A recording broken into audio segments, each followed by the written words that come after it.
for coffee. Maybe not. Should be, whatever, 10:30, maybe 11. I'm not looking to buy a darn thing, and I ain't looking to sell a darn thing. So I'm figuring that might be a good time just to, like I said, just walk around, hang out, and see who I see. So that's the story here.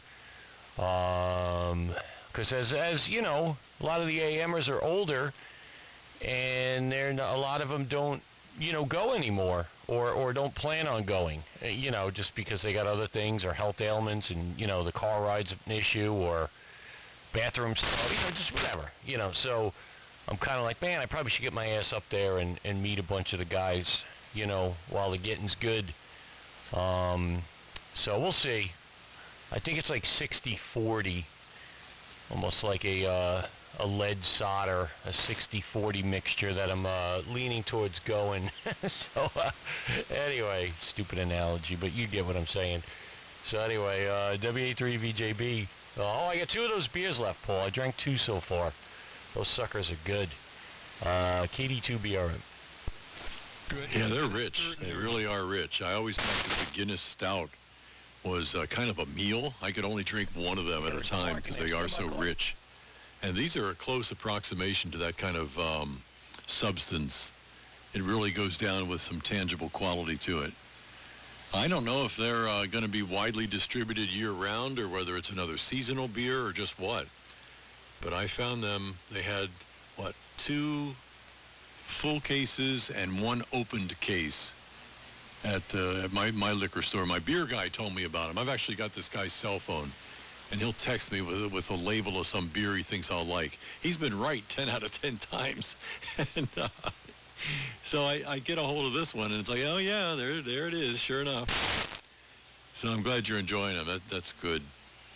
Well, to kind of back up the idea of getting to one of these major ham fests where a lot of the AM community would hang out, I think Deerfield has what's called the AM Corral to this day. That was something that was a feature of the Deerchester Ham Fest. And it's actually a parking area / tailgating area that's populated by AMers. And that's kind of cool because they're all in one place. If you don't know them by sight, you can hear the voices and start lining it up. That was kind of cool, too. So if they still have the AM Corral, yeah. That makes the task of meeting folks who said they were at Deerfield, who were actually there, but you missed them. It improves your odds of catching everybody who was there. The year I went was it Deerfield? No, I think it was the Rochester, New York Ham Fest. Another one. I went up and stayed at Gary's place, INR's. And Timmy came to that one wearing the face shield from a motorcycle helmet. Just the face shield. And it was a Polaroid, a sunglass tinted face shield, dark. He looked like the human fly. I have pictures of that. And I could only imagine people like yourself going to a ham fest, maybe haven't met him before. This was the first impression in person that you would get with Tim Tron.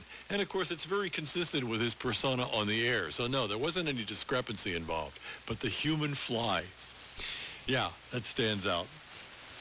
And I guess I'm among those who don't really feel motivated to go to ham fest anymore, except for the social structure.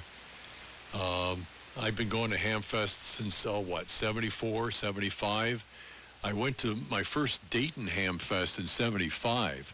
I still have the commemorative stickers on my automotive locker out in the garage. We made Dayton 75. And I'd been sporadically up through the 80s, and then, didn't go to that one anymore either because of the logistics. But that used to be another one that was really worth going to because it drew a bunch of people from the Midwest AM community and a lot who also would come up from, like, the Gulf Coast. They'd go directly north, and they'd end up at Dayton. And then, of course, some of the Northeasters would go to that. East Coast folks like myself would go to it. And it was a more central congregating point than any of the New England fests would be, or any of the Southern fests. Like, there's one in North Carolina that's apparently a fairly big one. And there's another one in Texas that's a big one. And, of course, your West Coast Ham Fest I'm never going to get to. But at the same time, one that's big enough like Deerfield that draws from a greater region really makes it worth your while. Yeah, the number of electric carts with guys ambulating around the Hamfest grounds has increased exponentially since the early days, Ernie. I got to tell you that. Go ahead. All right, I could have swore I heard a good afternoon as if that were N1 BCG. So let me shut my lips and see. Clark, are you in there? Over. Well, first, we're not supposed to swear, Ernie, and you know that. Yes, I was perusing the dial, and I'm looking for where the cool cats are hanging out. If you could direct me, that would be great. Man, I'm totally lost on that. Hey, Clark. Yeah, so, as I said, good afternoon. Paul, I'm impressed by your frequency stability. I endeavor to keep this dead smack nuts on CHU, and you and I are within 1/2 of a hertz, as is called on the ham bands, apart. Wow. Maybe I should adjust my frequency counter then and just dial it in. So there you go. Just wanted to say a fine, sunny, good afternoon to you guys. Got done early with work today, and El Valiente hasn't been on the air in a long time, as Tim says, so thought I'd put an end to that. And speaking of N1 BCG. You going to Deerfield? I have a colonoscopy scheduled that day. Oh, well, if given the choice. And then the other day, I have a meeting with my taxidermist, so just very important stuff. Otherwise, I would absolutely be there. That sounds like... You know, you got to get this stuff done. Well, Clark, I think this might be our first 40-meter contact there, but of course you're sounding just as good here at the BRM Shack as you do on 75. But good to hear you in there. Long time no speak. Hope all is well. Yes, and I'm doing it with just half the wavelength tied behind my back. And Beale Station trying to reach you guys, so maybe you want to pick him up. I'll stand by. And one BCG. Yeah, I think that's Chris, if I heard correctly. AJ1G. And I don't know, Clark, I don't know if this is where... You asked where the cool cats hang out. I don't know if any of us are cool. But, this is where we hang out in this neck of the woods. And, Paul, before I turn it over to Chris there, 1975 Dayton. I was 1 year old. Not to make you feel old. Go ahead, Chris.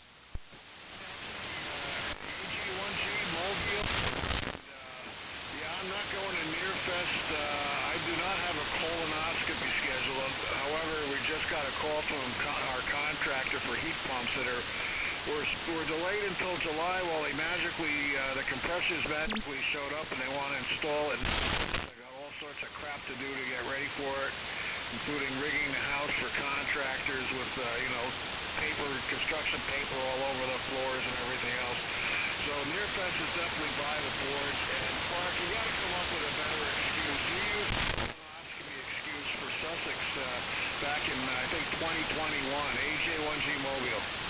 What? Yeah, weren't they about a year apart? And by the way, Chris, I'm impressed you used the word colonoscopy and crap in the same transmission. Was that on purpose? No, that was a Freudian slip, I guess.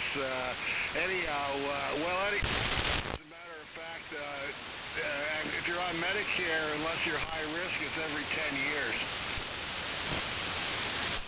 Oh, wow, that's quite a stretch. Well, can't be too sure. So sorry, folks. I'm going to be missing out on yet another fine business Hamfest, but you all have fun for me. How about that? WA3 VJB. Is Whiskey 1 Echo going to be on the air, Clark? Whiskey 1 Echo? Yeah, that's the Class E special event that has populated Deerfester in the past. Wow, I learned something. I have no idea. Pickleball. Oh, yeah, man. They had special banners printed up and everything. Oh, did they have like a street van and like key rings and keychains and stuff and bumper stickers to give out? No, just scantily clad girls that were giving cardiacs to all the old buzzards. Good. No, I don't think QIX is not going to be there. He's too busy playing pickleball down in Florida. AJ1G Mobile, I got to sign out of here. Is this landfills on the airwaves? Wait a minute. Landfills on the airwaves. AJ1G is net control. Bing, bing, bing, bing, bing. Go ahead. Nah, I'm home. I'm sitting in the driveway here. I got to get back. We got a lot of work going on here. Driveways on the air. Yeah, that works too. Ernie helpfully suggested driveways on the air, or Doda. Yeah, I got a new name for those POTA guys, potato heads. Okay. Do you QSL? QSL, I'm only a mile away from K6868. No, I like landfills on the airwaves. I really am going to hold out for that.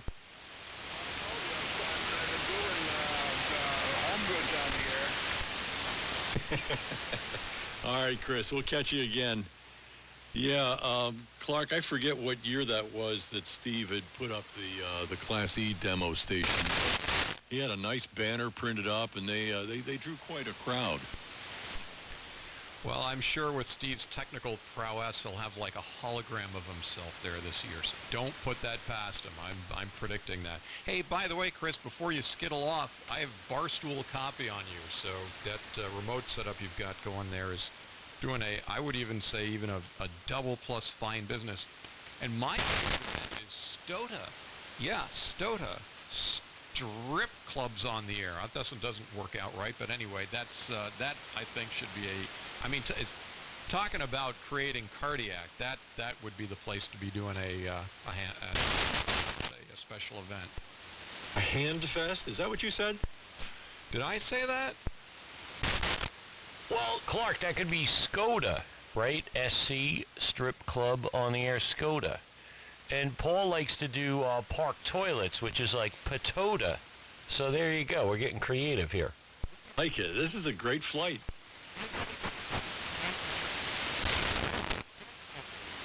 Anybody want to float these ideas to the ARL? I think they've got merit. Well, it's got at least as much merit as some of their ideas.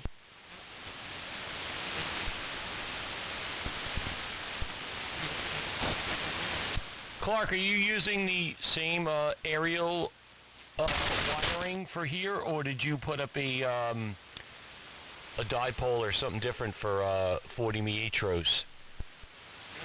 No, the L is unwieldy on 40 meters, so this is actually the 40 meter dipole. It's about up 50 feet, open wire fed, and fed with a Janssen matchbox. And this is the El Valiente. So yeah, new rig, new feed line, new antenna, new everything for this band.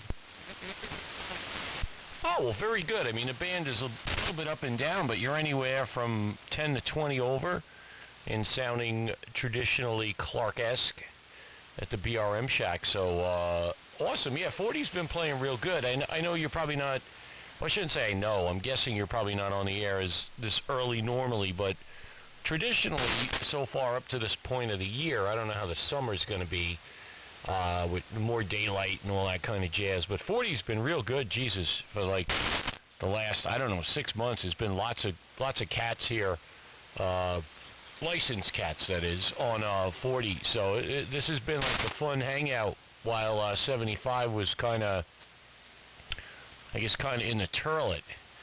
So, speaking of park turlets. But, yeah, good to hear you, Clark. Sounding good, man. N1BCG in the group, KD2BRM. I don't know what conditions were like on 40 a few days ago when that solar fart started up, but I remember 75 meters. Everyone sounded like do you remember that episode of The Little Rascals, the birthday party one with the stove that went nuts? Everyone sounded whoa, whoa, whoa, whoa, whoa, whoa, whoa, like that. It was like serious Borealis. So, but this band sounds great. Hopefully this is a harbinger of things to come. Yeah, 40 on Monday was watery like that. I was talking to a VE3 in Ontario, and he had never heard that effect on a signal before. I said, well, it sounds like oral borealis to me. I mean, I had to correct myself because I'm so used to saying it that way. It sounds like we're going to see northern lights tonight. And then the light bulb went on, and he got it. Don't you love that? Bringing them into the fold. Ooh, this Valiant hasn't been on in a long time. I smell, wait. Yep, I smell hot dust. Hot dust on tubes. I told you about the scented candle I found, didn't I? No, but I think that they should have boat anchor scented candles and sell those at Nearfest. Well, a boat anchor scented candle has a lot of latitude that strays into unsavory.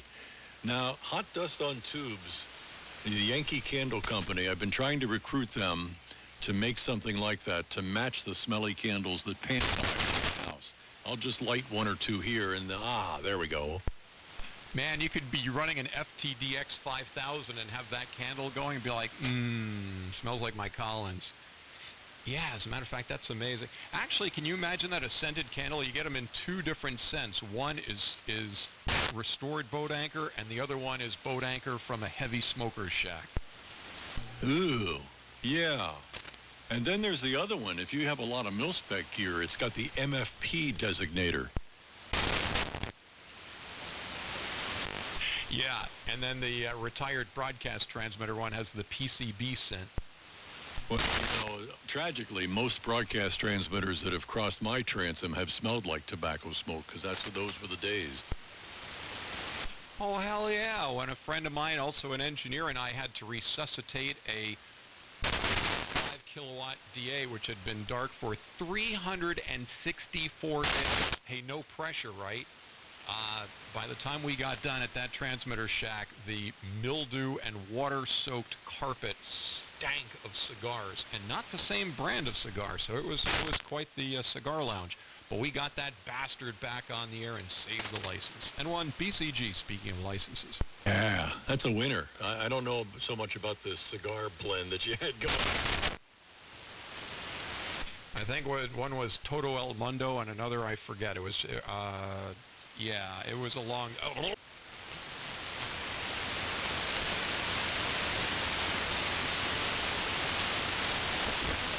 Now, it's pretty cool hearing you up here on 40, Clark. I share your concern about how dead 75 has been. I tune across in the evenings, and it's like everybody has gone to bed, or else the band is dead. I don't know which. Maybe it's a combination, but 40 has had life in it right past 9 o'clock at night. So I tend to leave everything hot here. That's great. And how is it with the broadcast stations in the evening? Well, you have to play a little hopscotch. I think Radio Peking is the most grievous offender. They come on 95 for a while, and then they're on 85 for a while. And you just move. I mean, they're pretty clean. They're loud, but they have a fairly good cutoff. And you can find a hole. Wow, 85? Because I know CRI was on 7285 from Sarek, Albania, but that station went away. So, I don't know, maybe they resuscitated it. Yeah, I might be wrong. All I know is that we have to move, and then I don't pay attention to where we were.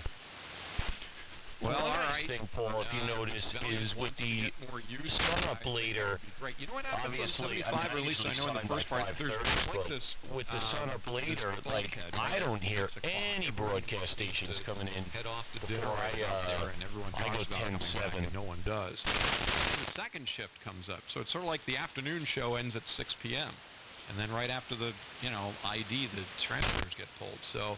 I don't know. I know back in the day, you go back 6 years ago, things started things started around 6 and rocked into the late evening. So I don't know. It just seems like trends are changing. Yeah, you and Ernie doubled there, but you're at such a good zero beat, I heard both of you. Ernie was saying that most of the international stations seem to be out around 5:30. What's his name? Joe, N4VXV, I think is his calls. Used to hold court on 40 meters. I guess he'd fire up around 8 o'clock or so and take it for a couple of hours. And we were playing hopscotch then, too. Of course, they have these seasonal schedules where whatever the frequency set is now will change again for the summer schedule and had already changed from the winter schedule previous. So, there's no constant at all. But you can find a place up here. One thing, Clark, that you might observe if you come back more than once every few months is how popular the top of 40 is for AM now among us. I mean, from about 72, 76 on up, and I know I'm on 5, but from 72, 75 on up, you get 2 or 3 QSOs here, where in the old days, you'd get one big round table, and everybody was like, the cows. They have this great big pasture that they can hang out in, but what do? They all get in a tight little knot and poop on each other. Well, I agree with that. As you know, I'm a staunch opponent of the concept of the window. I think that is a self-destructive concept in 2023. So, yes, I do think that things should spread out. But from what you said just a couple of moments ago, that the frequencies and the seasons change, I mean, is this published somewhere like the World Radio and TV Handbook? I mean, how do people keep up with that? Oh, it's been that way for years. Back when I was in SWL, they would send program schedules every quarter with the upcoming season's frequency changes. I mean, some folks like Radio Canada always had 9625. That was like theirs. It was printed on their license, But others would switch around, except maybe Radio Moscow, which you could just count on, especially 40 meters, every 10 kc. This is the voice of peace and progress, the representative of Soviet oppression. Yes, they were easy to find with the 50-cycle subcarrier. 50. Oh, aha, good one. You got me. Well, we did that to mess with somebody once. It was either Steve, HUZ, or myself, or maybe both of us, had audio signal generators, and we dialed in 50 hertz and wanted to see if anybody noticed. Quick, funny 56 story for you guys. I was doing a radio promotional broadcast for a week down at this resort in Jamaica, and it was right at the time that they decided that they were going to switch to their reserve generator instead of taking it from the Jamaican Power Company overnight to save money, because apparently nighttime electricity was expensive. So I was getting to the broadcast setup. We did the morning shows through ISDN from there, and we were all showing up at like the wrong time, because we should be like, why are you calling now? And it turns out, after much inspecting of all this, that the clocks were wrong. All the clock radios a while ago in the rooms were wrong. And after some investigation, I was able to get a tour of the generator. And the generator was a Kohler imported from the U.S. And sure enough, 60 cycles. This isn't going to work well down here. Oh, yeah, man. Synchronous clocks, what do they run fast, I guess? Yeah. So we were calling the studio thinking it was like a lot later, and that we weren't on the air for like another hour. What are you calling so early for? It's like, we're not calling early. That's great. But we were all there too early because we all woke up based on the clocks. So anyway, that's my 50-60 story. And one BCG.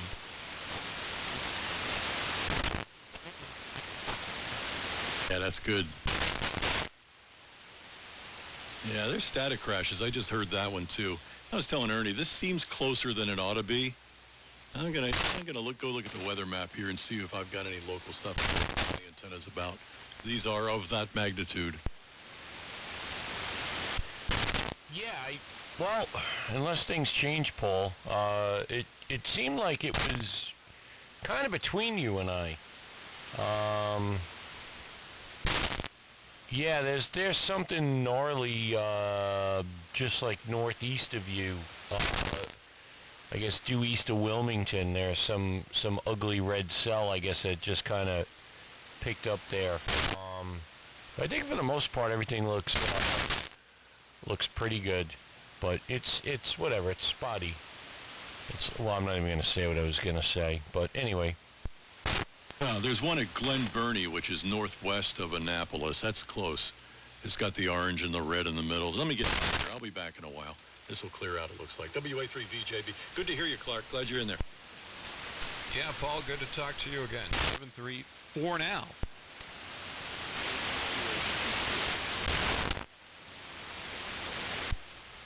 So what else is cooking in your neck of the woods there, Clark? Not too much, but emceeing stuff on your frequency. But I heard, I think, an HPQ or something like that breaking.